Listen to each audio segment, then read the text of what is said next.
এখানে সজনে ডাঁটা দিয়ে মুসুর ডাল বানাবো। ডালটা সুন্দর করে সিদ্ধ করে নিয়েছি। এবার আমি ফোড়নে কি কি দেবো আপনাদের দেখাবো। এই যে সজনে ডাঁটার ডাল সিদ্ধ করে নিয়েছি। কড়া গরম হয়ে গেছে, কড়াই সরিষার তেল দেবো ডালটা ফোড়ন দেওয়ার জন্য। কি কি দিই ফোড়নে আপনারা দেখতে থাকুন। 5 ফোড়ন, একটা তেজপাতা, লঙ্কা, পেঁয়াজ, 4-5টা কাঁচা লঙ্কা, আর একটু 1/2 চামচ মতো রসুন বাটা দিয়ে দেবো। 1 চামচ হলুদ গুঁড়ো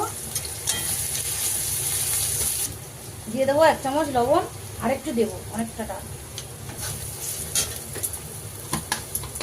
দিয়ে দেবো, 1 চামচ জিরে ধনিয়ার গুঁড়ো, 1 চামচ করে গুঁড়ো করে ডাল আর ডাঁটা সিদ্ধ করে রেখেছি সেইটা।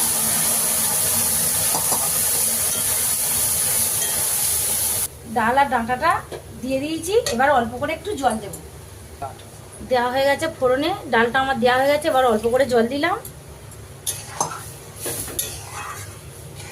এবারে একটু ওই 1 চামচ মতো চিনি দানা, ডালের আটা তো একটু মিষ্টি মিষ্টি খায়, ভালো লাগে।